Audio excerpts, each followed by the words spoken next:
Halo Talabers. Bali tiba-tiba jadi lautan mobil-mobil mewah berplat orang penting.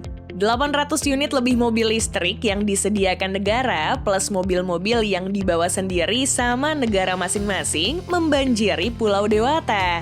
Mayoritas diantaranya adalah mobil-mobil yang familiar di mata dan telinga kita kayak Mercedes-Benz dan Audi ini. Tapi ada satu yang mungkin banyak orang baru pertama kali melihat wujudnya. Ternyata yang punya merupakan orang nomor 1 di Cina loh. Iya, Xi Jinping juga termasuk dalam daftar kepala negara yang dengan sukarela membawa mobil dinasnya sendiri dari negara asalnya. Entah karena alasan safety atau gengsi mobil yang disiapin mobil Korea. Yang jelas, Xi Jinping membawa Hongqi N701 miliknya jauh-jauh dari Cina demi menemaninya selama menghadiri acara G20. Beda sama Cadillac One, saingannya sesama mobil dinas kepresidenan dari Amerika Serikat yang informasinya melimpah. Pemerintah menutup rapat informasi tentang mobil ini. Tapi bukan berarti nggak ada yang bisa kita gali tentang mobil satu ini. Dari luar, mobil ini punya perawakan yang jelas banget kalau asalnya dari Cina. Tipikal tampilan yang terinspirasi dari mobil-mobil dari daratan benua biru, walau harus diakui kalau eksekusinya lumayan oke. Tapi masa buat presiden desainnya nggak original-original amat sih? Anyway, kita suka aksen mirip jambul yang terletak di atas kap mesin ini. Usut punya usut, jambul tersebut merupakan representasi dari bendera merah khas Cina. Wih, filosofis banget ya. Dari samping proporsinya bagus banget. Dibanding Rolls-Royce seperti yang banyak media-media lain gembar-gemborin, sebenarnya ini lebih mirip ke Toyota Century. Yang mau kita highlight adalah ban dan velg yang meaty tapi nggak kegedean. Nggak kayak The Beast dari USA yang bikin stance-nya jadi aneh. Makanya kita bilang proporsinya di samping sini bagus banget. Dari belakang juga kental banget nuansa kebangsawanannya. Khas mobil-mobil di kelas ini yang mengutamakan nilai kultur dibanding futuristik. Masuk ke kabin? Sayangnya nggak ada informasi sama sekali tentang apa yang ada di dalam mobil ini. Tapi kalau mau meraba, kita bisa ngeliat desain interior Hongqi lainnya yang dijual untuk umum. Mewah sih, tapi nggak ada karakter yang jelas atau arah desain yang lugas. Semoga buat yang dipakai presiden ini, build quality dan penggunaan materialnya jempolan ya. Nggak kalah sama mobil yang jadi patokannya selama ini. Oh iya, tadi kita ngomongin soal Hongqi lain yang dijual buat umum. Emang ada? Gini, Hongqi sendiri adalah sub-brand mobil mewah di negeri tirai bambu sana. Hongqi yang kalau diartikan dalam bahasa Indonesia berarti bendera merah itu merupakan anak perusahaan FAW. Buat truk mania pasti kenal dong sama brand satu ini. Soalnya truk dari FAW memang dijual resmi di Indonesia. Mungkin target pasarnya tambang-tambang yang dikuasai orang Tiongkok kali ya? Ups. Balik lagi soal asal-usul FAW, brand ini sebenarnya merupakan BUMN-nya Cina. Bareng sama 3 brand lainnya yang mengisi Big Four penjualan di negeri tembok raksasa ini, seperti SAIC, Dongfeng, dan Changan. Udah jelas kan positioning Hongqi ini? Jadi dia ibarat Lexusnya Toyota lah, sedangkan FAW sendiri adalah Toyotanya. Wajar kalau mereka ditugaskan buat bikin mobil yang bakal dipakai sama pemimpin tertinggi di negara itu. Jadinya, pemerintah Cina mengguyurkan sejumlah dana segar pada perusahaan milik mereka sendiri.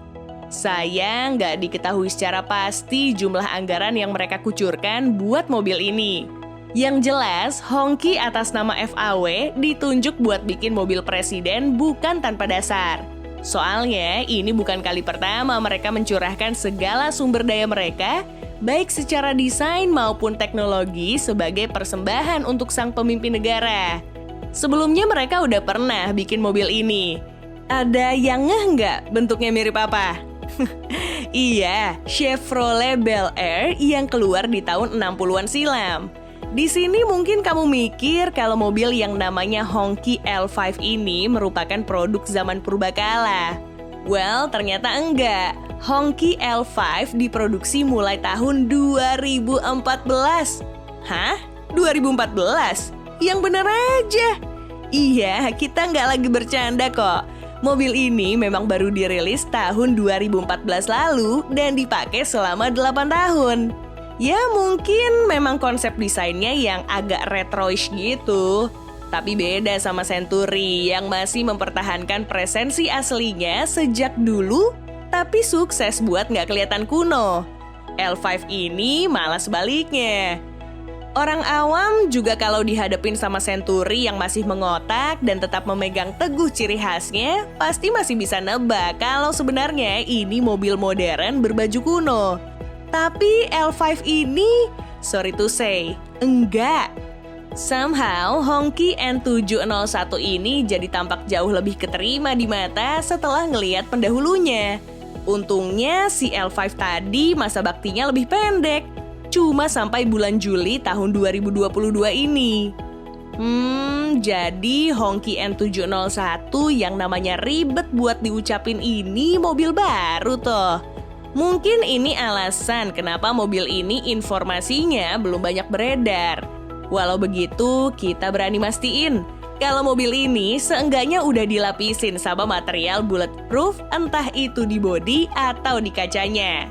Ketebalannya nggak diketahui secara pasti, tapi melihat apa yang dilakukan Amerika pada The Beast yang sampai setebal 20 cm, rasanya Cina kemungkinan juga bakal melakukan hal yang mirip-mirip demi memproteksi kepala negaranya.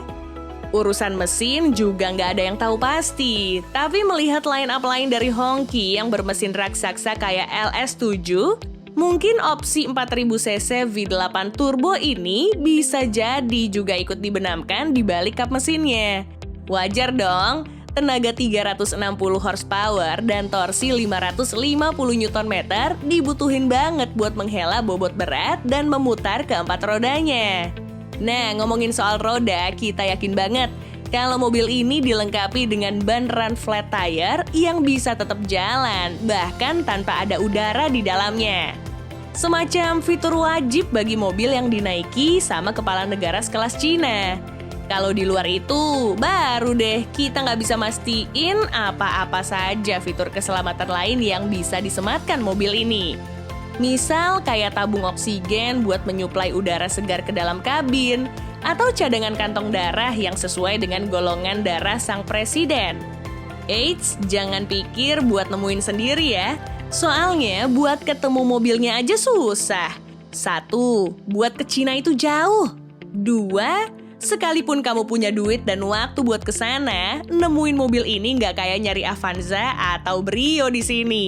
Soalnya FAW cuma memproduksi mobil ini sekitar 50 unit per 10 tahun ke depan.